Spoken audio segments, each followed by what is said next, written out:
오늘 수업 진행해 보도록 하겠습니다. 그러니까 어제 업로드된 수업 영상이 좀 문제가 있어서 저번 시간에 학습해야 될 직무수행 능력에 관련된 영상이 잘 안 나온다고 해요. 그래서 잠깐 직무수행 능력은 무엇인지 한 번만 더 읽어보고 넘어가도록 하겠습니다.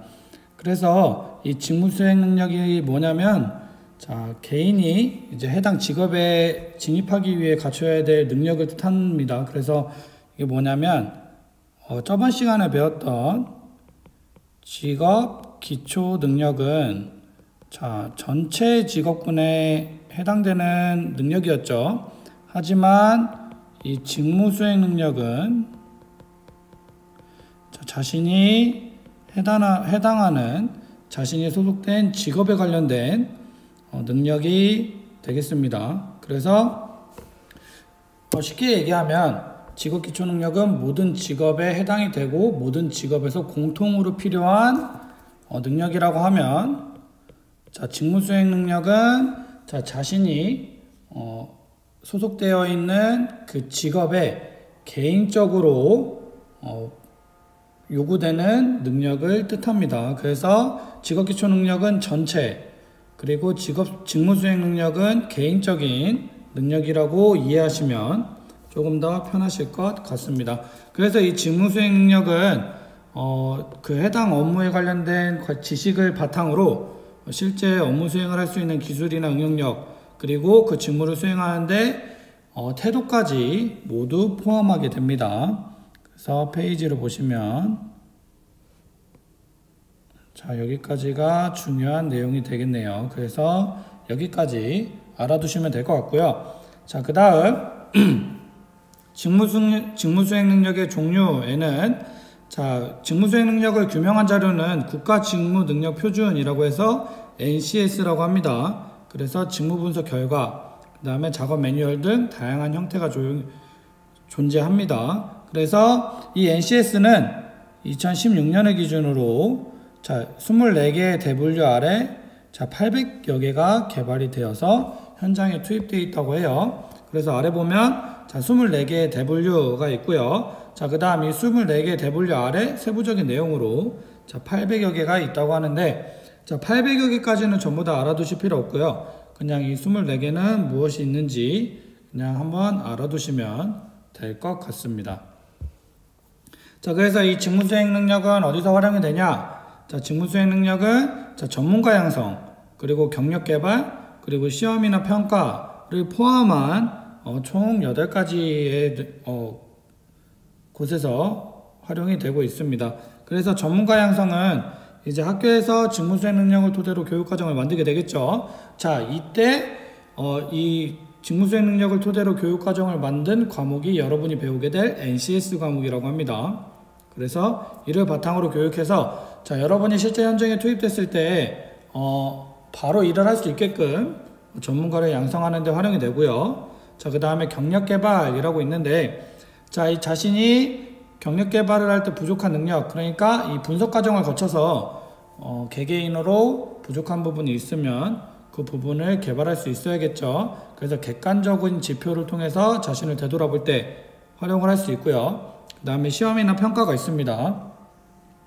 그래서 학교에서 예를 들면 이제 수행평가나 시험을 볼 때, 혹은 이제 자격증을 취득할 때, 그럴 때 이제 다양한 평가의 기준으로 활용이 될 수 있습니다. 그래서 취업에서는 이제 입사시험이나 면접 등이 될 수 있겠죠. 그래서 이 사람이 회사에 들어가거나 아니면 앞으로 회사에 들어갔을 때 바로 직무를 수행할 수 있는지 평가하는 지표로 활용이 될 수 있습니다.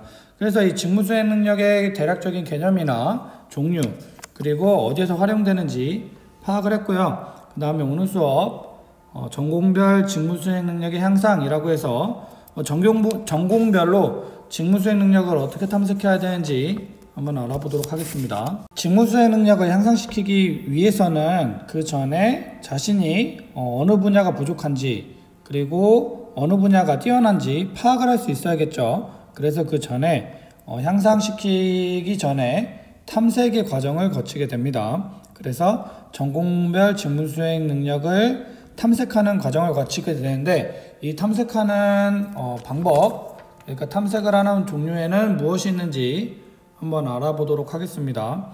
그래서 이제 현대 사회에서는 좀 아무래도 직업별 이제 변화가 되게 빠르고, 그리고 기술도 빠르게 이제 발전을 하고 있는데, 이 또한 이를 결과로 좀 아무래도 이 변화에 빠르게 대응한 사람만이 경쟁에서 살아남을 수가 있겠죠. 그래서 이 살아남기 위해서 이 각종 환경 변화, 외부적인 요인과 내부적인 환경 변화에 이제 빨리 적응하기 위해서 경력 개발을 하게 되는데, 그 전에 자신이 개발해야 될 부분에 대한 탐색을 진행하게 됩니다. 그래서 이 탐색 종류에는 첫 번째로 국가직무능력표준, 그러니까 NCS를 통한 탐색이 있습니다. 그래서 이 MCS를 통한 탐색이 가장 대표적인 탐색이고요. 그 다음에 객관적인 지표로 가장 잘 결과를 나타내주는 방법 중에 하나입니다. 그래서 이 NCS를 통한 탐색 방법은 사이트에 접속을 해서 클릭을 해보는 건데, 자, 여기 적힌 사이트에 접속을 하셔서 대분류를 선택하고, 그 다음에 자신이 관심 있거나 혹은 자신이 부족하다고 생각되는 부분을 하위 분류를 클릭하면 그와 관련된 정보나 지식이 굉장히 많이 나오는 걸 볼 수 있는데, 자, 이 온라인 수업 때는 같이 해볼 수가 없으니까 등교 계약 이후에 같이 한번 해보도록 하겠습니다. 그래서 이 단계별로 이렇게 나와 있는데, 혹시 관심 있는 학생들, 뭐 예를 들면 이제 바로 이제 졸업하고 취업을 목표로 하는 학생이나 그런 학생들이 있으면 한 번쯤 해보시는 걸 추천해 드리도록 하겠습니다. 자, 그 다음 두 번째로는 소속 전공 교육 과정에서의 탐색이 있습니다. 그래서 이 부분은, 자, 여러분도 해당이 되겠죠. 아무래도 여러분은 이제 글로벌 마케팅과라고 해서 이제 마케팅에 관련된 이제 교육 과정을 거치고 있기 때문에 그와 관련된 직무 수행 능력을 향상시키고 있죠. 그래서 교육 과정에서 졸업과 동시에 해당 분야의 직업인이 될 수 있도록, 혹은 직업인으로 만들 목적으로 구성되어 있기 때문에, 여러분이 지금 배우고 있는 3학년 때 글로벌 마케팅과에서 배우는 모든 과목들은 이 직무 수행 능력을 향상시키는 직무 수행 능력을 향상시키기 위한 교육과정 반영을 실시하고 있죠. 그래서 저학년에서 고학년으로 올라갈수록 세부적이고 전공에 특화된 직무 수행 능력을 배우게 됩니다. 자, 그 다음 세 번째로 이제 직업정보나 직업인 특강을 통한 탐색이 있는데, 이건 이제 간접적으로 탐색을 하는 방법이겠죠. 그래서 이제 직업정보 탐색이나 이제 그 해당 직업을 가지고 있는 사람들을 통한 특강을 통해서 이제 그 직무 내용을 간접적으로 파악할 수 있는 거죠. 그래서 뭐 예를 들면 이제 여러분이 특강을 들었을 때 특강을 하던 진행하는 강사가 이제 나는 회사에서 이러한 일을 하고 있고 이러한 업무를 하고 있다 라고 하는 과정이 이 3번 직업정보나 직업인 특강을 통한 탐색에 해당되는 과정이죠. 그래서 직업정보를 탐색하거나 특강 등을 통해서 자신이 원하는 직업에서 어떤 일을 하는지 알 수 있다는, 그리고 가장 쉽게 그리고 가장 확실하게 파악할 수 있는 방법 중에 하나죠. 자, 그 다음에 네 번째로 직업 체험을 통한 탐색이 있습니다. 자, 이거는 1, 2학년 때는 아무래도 간접적으로, 그러니까 좀 겉으로 조금 체험 수준으로 혹은 견학, 그리고 현장 체험 학습을 통해서 확인할 수 있는데, 3학년 때는 이제 그 해당 기업으로 실습을 나가게 되죠. 이러한 과정이 직업 체험을 통한 탐색 과정이라고 합니다. 그래서 저학년 때는 이제 현장 체험 학습이나 이제 간단하게 이제 좀 세부적인 능력이 아니라 이제 좀 기초적인 능력을 필요로 하는 곳에 가서 실습을 하거나 견학을 하게 되고요. 또한 이제 고학년이 되면 이제 해당 기업, 자신이 관심 있는 기업에 가서 이제 보수를 받고 실습을 하게 되죠. 이 과정을 우리는 4번 직업 체험을 통한 탐색이라고 합니다. 자, 그래서 이 직무 수행 능력에 관련된 자신의 능력을 탐색을 했으면 이제 부족한 부분이 파악이 되고 또 강점을 살리게 하려면 이제 향상을 하게 돼야 되는데 이 직무 수행 능력을 향상시키는 방법에는 무엇이 있는지 알아보도록 합시다. 첫 번째로 수업을 통한 방법이 있죠. 그래서 특성화고등학교, 그러니까 여러분이 지금 현재 다니고 있는 이 특성화고등학교의 수업은 직업인으로서 필요한 직무수행 능력 향상에 초점을 맞추어서 이제 실제 현장에서 일을 할 수 있도록 가르치고 있다고 하죠. 그러니까 여러분이 실제 현장에 투입이 됐을 때 바로 일을 할 수 있도록 교육과정을 편성하는 거예요. 그래서 여러분이 이제 뭐 작년을 예로 들면 여러분이 이제 회계 실무라고 해서 이제 회계적으로 전산회계 프로그램을 다루는 데 있어서 여러분이 회사에 들어가거나 이제 관련된 직무를 맡았을 때 실제로 바로 투입이 돼서 바로 일을 할 수 있도록 그러한 교육 과정을 거쳤죠. 그래서 여러분은 이제 이 수업 시간을 거치면서 이제 여러분이 원하는 직업에 필요한 직무 수행 능력을 이제 파악을 하고 그와 관련된 적성을 찾을 수가 있겠죠. 그리고 또 이 과정을 거치면서 여러분은 여러분이 수업 시간에 배우는 내용이 여러분이 가진 직업에 어떠한 영향이 있는지, 그리고 또 부족한 부분은 무엇이며 졸업과 동시에 조금 더 향상을 시켜야 되는 부분은 어떤지 파악을 할 수가 있어야겠죠. 자, 그 다음에 두 번째로 자격증 취득을 통한 방법이 있습니다. 그래서 뭐 단순히 자격증을 취득한다고 그와 관련된 직무 능력이 향상되는 건 아니지만, 그래도 이 해당 자격증을 보유하고 있으면 그와 관련된 해당 직무를 충분히 수행할 수 있다는 보증이 되는 거겠죠. 그래서 완벽히 세부적으로 정확히 알지 못하더라도 그와 관련된 직무 수행을 하는 데 있어서 어려움이 없게끔, 그래서 자격증 취득을 통해서 그와 관련된 직무 수행 능력을 향상시키기 위해서 자격증을 취득을 하는 거겠죠.